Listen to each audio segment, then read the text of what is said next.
Masechet Betsa, Daf Yud Gimel. Donc on a expliqué qu'il y a une marloquette entre Rabbi et Rabbi aussi Rabbi Yehuda à propos d'une personne qui va faire rentrer des épis de blé, donc avec, ça veut dire la récolte avec sa clipa, et s'il les a rentrés pour les moudre et en faire une pâte, alors tout le monde est d'accord qu'il peut les manger derech araï. Ça s'appelle que c'est pas une consommation définitive qui rend chayav de trouma, donc il n'est pas tour de trouma. C'est comme des fruits qui ne sont pas encore mûrs, qu'on a le droit de les manger sans faire troumot ou marasot. Pourquoi? Parce que la récolte, tant qu'on n'a pas fait la mélacha de dash, quand on n'a pas battu le grain pour séparer la paille du grain, d'accord? Alors ça ne s'appelle pas qu'on a terminé le travail, et donc on n'est pas encore chayav de trouma. Maintenant, si il les rentre à la maison pour faire la mélila, ça veut dire juste séparer avec la main, pas en battant le grain, il les attrape tous ensemble comme ça, et ça se sépare automatiquement, il ne fait pas le geste de séparer manuellement la paille du grain. Alors là, Rabbi, il dit c'est déjà chayav de trouma, et Rabbi aussi Rabbi Yehuda, il dit non, c'est pas encore chayav de trouma. Pourquoi? Parce que Rabbi aussi Rabbi Yehuda, il s'appuie du passou qui te dit Reshit deganera titenlo. C'est quoi ce qu'on appelle le dagan, la céréale? Ça veut dire le grain de céréale, une fois qu'il a bien sûr été séparé de sa paille, et c'est à ce moment-là que tu es chayav de trouma. Tant qu'il n'était pas encore séparé de la paille et tu fais juste la mélila, alors là tu n'es pas chayav. Tu n'es pas chayav de trouma, et donc tu as le droit de le faire pendant Yom Tov. Alors maintenant, ou le Rabbi Yossi Rabbi Yehuda Nami Mashkachatla. Donc Rabbi Yossi, d'après Rabbi Yossi Rabbi Yehuda, que notre Mishnah marche bien avec son avis, aussi, il est possible de trouver un cas où on est chayav de faire trouma pendant Yom Tov. Kegon, sheichnis shibolin la'asot mem Issa, pardon. Il a rentré donc des épis de blé, donc avec la paille, pour en faire une pâte. Venimla chalem les molelan. Et après il a changé d'avis, il a dit non, je ne vais pas les moudre, je vais juste faire la mélila, je vais les manger comme ça. Beyom Tov, detavla beyomé. Alors s'il veut faire ça comme ça il a changé d'avis pendant Yom Tov, detavla beyomé. Ça veut dire il est déjà chayav de trouma, et il est déjà chayav de trouma le jour de Yom Tov, et ça s'appelle tevel. Ça veut dire cette récolte a pris un digne de tevel. Tevel, ça veut dire une récolte qui est chayav, sur laquelle on est chayav de trouma, d'accord? Donc du moment en fait il les a fait rentrer dans sa maison pour avoir une utilisation qui va le rendre chayav de trouma, même s'il a changé d'avis pour basculer vers une utilisation de ces grains d'une manière à ce qu'on n'ait pas chayav de trouma, c'est trop tard. La récolte a déjà un digne de tevel. Tu peux plus changer d'avis. Donc tu vois que quoi? Que dans ce cas, on voit qu'il est chayav de trouma. Même qu'il les a fait rentrer la veille de Yom Tov. Parce que la veille de Yom Tov, quand c'est rentré, il avait l'intention de les utiliser d'une manière à être chayav de trouma. Et d'après Rava, qui nous permet de faire la mélila pendant Yom Tov, puisque tu as le droit de manger cette récolte pendant Yom Tov, alors tu devrais pouvoir même prélever la trouma pendant Yom Tov. Et la maï, trouma, rov trouma. La Gemara te dit, tu as raison, mais tu oublies un paramètre, c'est quoi? C'est que notre Mishnah, on peut l'expliquer autant comme Rabbi Yossi Rabbi Yehuda, ou autant comme Rabbi. Et qu'est-ce que notre Mishnah nous dit? Trouma, on n'a pas le droit de la prélever pendant Yom Tov. Maintenant, Rov Trouma, la majorité des Troumot, on n'a pas le droit de les prélever pendant Yom Tov, parce que on a eu l'obligation de le prélever veille de Yom Tov. Donc, tu aurais dû le faire veille de Yom Tov, et donc on t'interdit pendant Yom Tov de prélever. Mais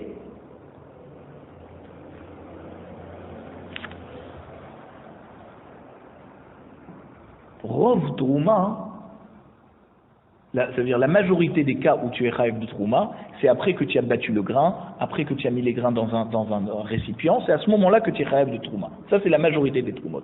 Mais il y a des cas exceptionnels, comme le cas de la mélila, où ça ne va pas rentrer dans un kéli.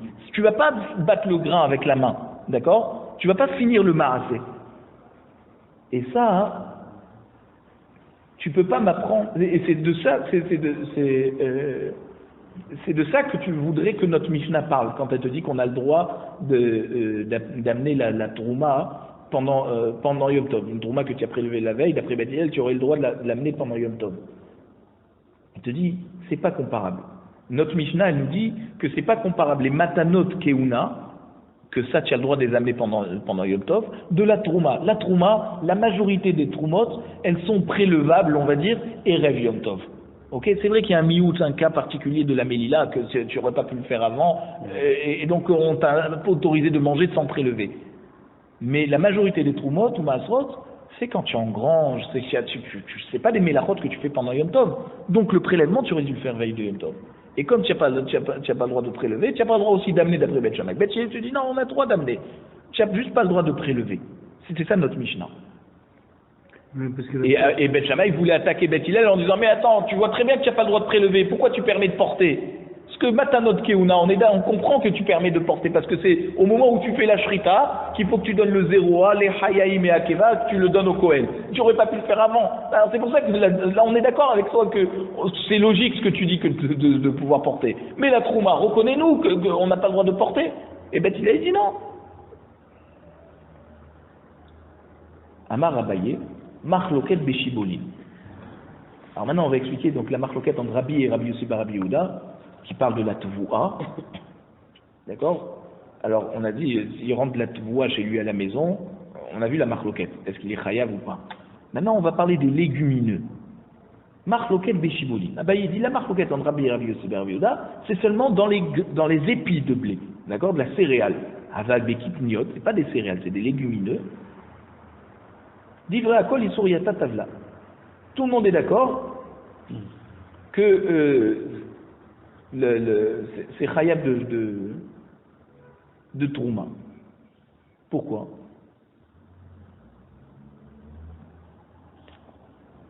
Parce que c'est pas comme la paille avec le blé, que la paille n'est pas comestible. Dans les légumineux, même l'écorce, elle est comestible. Donc il y en a qui séparent, il y en a qui séparent pas. D'accord? Vous allez prendre une fève, par exemple, d'accord? Ou par exemple, même des petits pois. Les petits pois, ils ont une écorce qu'on ouvre pour sortir le petit pois. Mais il y en a qui mangent l'écorce, le petit pois avec son écorce. D'accord? Donc ça ne ressemble pas au blé, au grain de blé, qu'il faut absolument séparer la paille du grain de blé. Donc c'est pour ça que même si tu as rentré à la maison avec l'écorce, eh bien tu es déjà chayav de trouma dessus, parce qu'il y en a qui mangent comme ça, et ça se mange comme ça. Alors, les mâmes... Sauf si tu utilises tout ça pour faire une pâte, effectivement.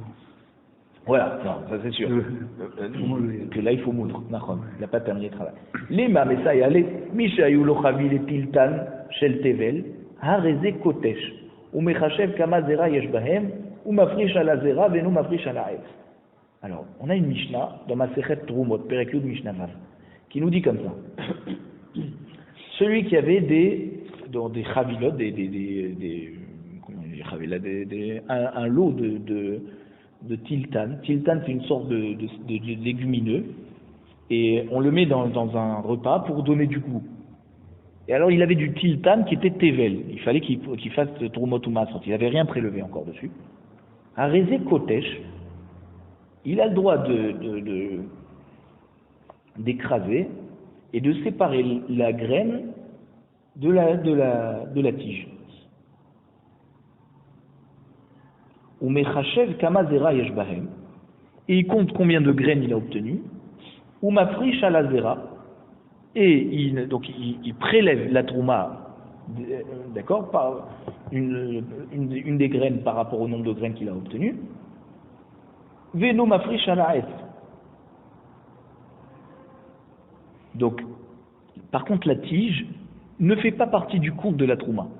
Ça veut dire il a déjà obtenu des graines, c'est sur les graines qu'il va prélever la trouma. Même que les tiges de ce légumineux peuvent être incorporées dans un repas pour donner du goût, elles aussi elles donnent du goût, mais puisqu'il a déjà séparé la graine de la tige, la trouma va être prélevée seulement sur la graine. Maï. Bien que la tige soit consommable. Voilà, parce qu'il a déjà prélevé, il a déjà séparé la graine de la tige. Apparemment, c'est plus la graine qui donne du goût. Donc la Gemara dit, Maïla Rabbi Yossi bar Rabbi Yehuda, n'est-ce pas que cette Mishnah, elle va bien comme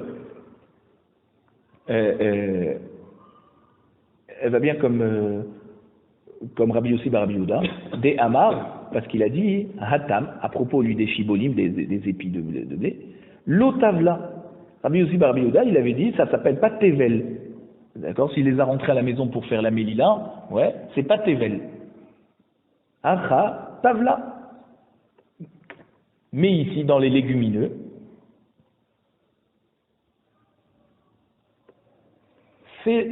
ça aura un digne de tevel.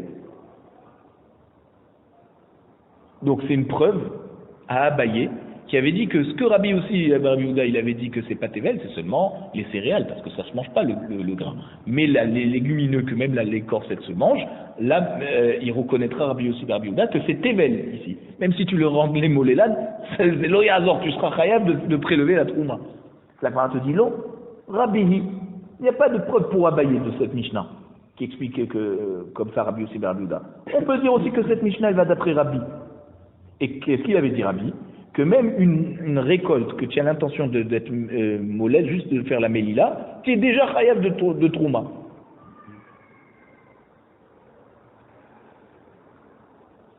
Et d'après Rabbi Yossi bar Rabbi Yehuda, même les légumineux, tu n'es pas chayav de trouma quand tu les as rentrés, même que l'écorce se mange. Ça, c'était l'explication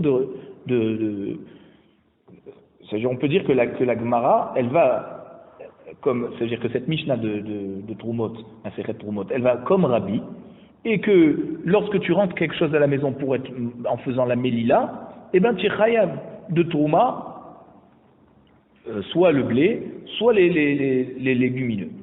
Et Rabbi Yossi bar Rabbi Yehuda, c'est lui qui va te dire, non, de même que pour le blé, tu n'es pas chayav de Trouma, parce que tu n'as pas terminé le travail. Alors même pour Kitniot, même que l'écorce elle se mange aussi, c'est pas grave. Le geste de Mélila, il te rend pas tour de Trouma. Alors on ne sait pas comment ça marche. Comme qui ça va? On a les deux possibilités. La Gemara nous dit, Rabbihi, si tu veux me dire que cette Mishnah elle va comme Rabbi, on a un problème. Maï iriya tiltan. Pourquoi la Mishnah là-bas elle t'a parlé seulement de tiltan, un légumineux? Afilou shibolin, l'ami. La Mishnah t'aurait dû te préciser que même un épi de blé, pourquoi la Mishnah t'a parlé que d'un légumineux? C'est bien qu'il y a une différence. Toi, Rabbi, qui dit non, il n'y a aucune différence. Si c'est le geste de la Mélila, du moment où tu rentres avec le geste de la Mélila, tu n'as pas terminé le travail, soit pour des shibolim, soit pour des kitniot, c'est le même din, t'es pas chayav de trouma. Et la Mishnah là-bas, elle t'a donné un cas de kitniot, elle t'a pas donné un cas de shibolim. C'est qu'a priori, il y a une différence entre les deux. Et la maille, Rabbi Yossi bar Rabbi Yehuda. Donc il faut comprendre que cette Mishnah elle va bien comme Rabbi Yossi bar Rabbi Yehuda. Lashme ainan, armine kitniot. Alors on pose quand même une question, on te dit ok d'accord, c'est bien d'après Rabbi Yossi bar Rabbi Yehuda parce que la Mishnah là-bas elle te parle de kitniot. Mais pourquoi elle t'a parlé que de tiltan? Et dis-moi kitniot en général, pourquoi? Qu'est-ce qu'il y a de particulier dans ce tiltan? Armine kitniot. Kol sheken tiltan. Si on t'avait dit kitniot, tu aurais inclus dedans tiltan. Pourquoi la Mishnah est restée comme ça, réductrice au cas du tiltan, d'un certain légumineux qui s'appelle le tiltan? Et là, tiltan, pourquoi la Mishnah elle a besoin de dire tiltan? Parce qu'on a besoin exclusivement de tiltan. Pourquoi? Salkada tachamina, oil vetam etso pirio shave. On aurait pu penser que puisque le tiltan c'est un légumineux particulier, que pas seulement le fruit, mais même aussi l'écorce donne du goût, le goût de son bois, le goût du fruit est le même. L'ifrosh nami aretso. Quand tu as séparé les graines de la tige, quand tu veux prélever le maaser, inclus aussi la tige, puisque la tige donne du goût. Kamash malan que non. Une fois que même le tiltan, tu ne dois pas prélever le trouma en comptant la tige. Même qu'elle donne du goût, c'est la graine qui t'intéresse. Et c'est sur la graine qu'il faut prélever la trouma. Donc c'est pour ça qu'on a donné un cas particulier de kitniot. On n'a pas dit stam kitniot, on a amené le cas du tiltan. Ika de Amré, il y en a qui disent Amar Abaye marloket beshibolin, avad bekitniot divrakol isuriata lotavla. On change maintenant de dire ça. D'accord. Il y en a qui expliquent que Abaye il dit que toute la marloket Rabbi aussi Rabbi Yehuda, c'est seulement dans les épis de blé. Que là, Rabbi te dit, si tu les as rentrés pour faire la Mélila, tirage de Trouma, parce qu'il y a beaucoup de gens qui rentrent la voie chez eux à la maison pour manger comme ça avec la Mélila, ou quand tu rentres les grains comme ça, tu vas pas les moudre, mais du grain de blé que tu vas griller, c'est très bon. Il y en a qui mangent ça comme ça, comme des voilà, comme des pop-corn ou comme des. Ouais. D'ailleurs, dans les mariages, on a vu ça dans. Ouais. Et le lancer. Quand il était Betula ou pas. C'était un des signes de la Betula. Aval bekitniot, divrei akol isuriata lotavla. Mais pour les légumineux, d'accord, tu n'es pas chayav de trouma tant que tu n'as pas séparé la graine de la chavila. Parce que quand tu rentres des kitniot chez toi à la maison, en général, c'est pour tu vas pas les utiliser voilà ailleurs. Donc tu es obligé de séparer. Donc tant que tu n'as pas séparé la tige de la graine, tu n'es pas encore chayav de trouma puisque tu n'as pas terminé le travail. Métivé. Mishayu le chayav tiltan shel tevel. Donc là, le Chachamim du Bet Midrash, il pose la question à partir de cette Mishnah là-bas de Trumot qui disait que celui qui avait un lot de tiltan de tevel a rézé kotesh ou mechachev kamazera yeshben ou mafrish ala zera ben ou mafrish ala etz. On a dit d'accord, il sépare les graines de la tige et à partir de là il compte combien de graines il a et combien il faut qu'il prélève des graines pour la trouma. Et il enlève la tige, il inclut pas la tige. Maïlav tevel tavoul chez le trouma. N'est-ce pas que cette Mishnah là-bas elle te parle d'un tiltan qui est tevel gamour, ça veut dire qu'on n'a pas encore prélevé quoi que ce soit dessus, et donc c'est un problème sur Abaye qui disait que d'après tout le monde, les kitniot, tu n'as pas le droit, tu n'as pas besoin de prélever tant qu'ils sont attachés à leur tige. Ah, tu vois que le tiltan, on a dit tu peux prélever sur la graine et tu prélèves pas sur la tige. La Gemara te dit non, l'eau. C'est pas un tevel gamour. Tevel taboul shel troumat ma'aser. Non, on a déjà prélevé la trouma. On a déjà prélevé aussi le ma'aser. Maintenant, le Lévi, une fois qu'il reçoit le ma'aser, lui-même il doit prélever une troumat ma'aser qu'il donne au Kohen. D'accord? Donc c'est ça c'est pas qu'il était complètement tevel. On avait déjà prélevé la trouma et le ma'aser rishon. Mais le Lévi n'avait pas encore prélevé sa troumat ma'aser. Et alors? Kid Rabbi Abaou, Amar Rabbi Shimon ben Lakish, comme Rabbi Abaou nous enseigne au nom de Rabbi Shimon ben Lakish, d'Amar Rabbi Abaou, Amar Rabbi Shimon ben Lakish, Ma'aser Rishon sheikdimo beshibolin, shemo tovlo litrumat ma'aser. Un ma'aser, alors c'est un klal ça, un ma'aser Rishon, que tu l'as prélevé, ikdimo, tu l'as prélevé avant la trouma, d'accord? Beshibolin, donc ça veut dire les graines sont encore accrochées à la paille, c'est encore en épi. Shemo tovlo litrumat ma'aser. Tu as le chiyuv de prélever dessus le trumat ma'aser alors qu'on n'a pas encore terminé le travail, on n'a pas encore séparé le grain de la tige. Alors tu es obligé de faire avec la tige, il te dit ça. Alors voilà, il y a la tige, mais qu'est-ce que tu as fait toi? Au lieu d'aller dans l'ordre des choses, tu as prélevé le ma'aser avant de prélever la trouma. Ah, tu as prélevé le ma'aser, et ben même le troumat ma'aser, il devrait être voilà, tu es rentré dans l'engrenage. Tu peux pas dire j'ai pas fini le travail. Non.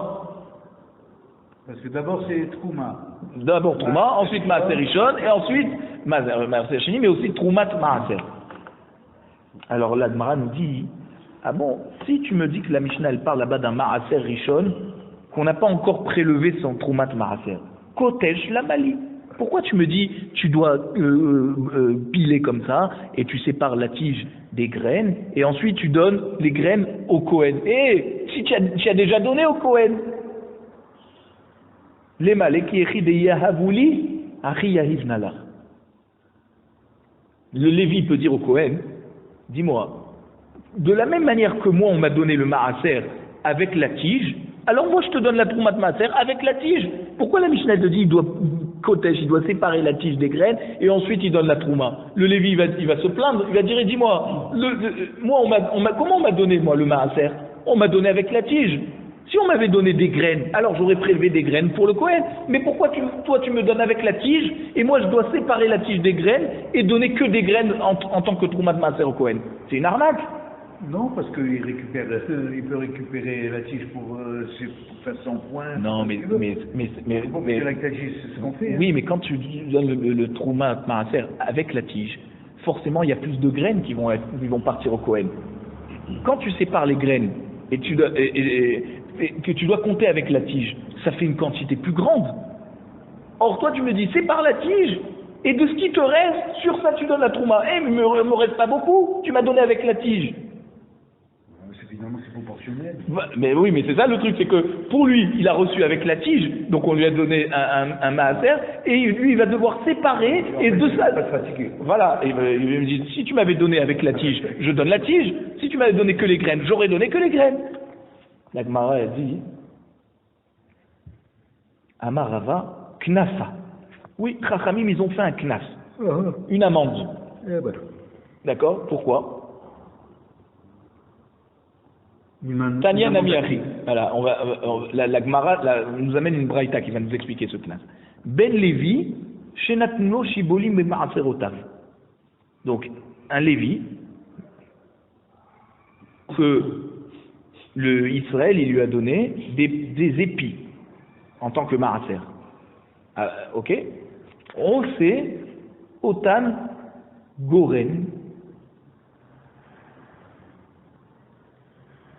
Il doit séparer les graines de la tige. Donc le Israël, il a donné au Lévi avec la tige. Le Lévi, il doit séparer la tige du grain avant de donner le Troumat Maaser. Anavim, on sait au Taniaïm, si on lui donne du raisin, il doit en faire du vin, et ensuite il prélève. Zetim, si on a donné des olives, on sait au Tanchemen, il fait de l'huile, Vemafri Shalem Troumat Maaser, et ensuite il prélève sa Troumat Maaser pour la donner au Kohen. Venotnan la Kohen, il donne au Kohen.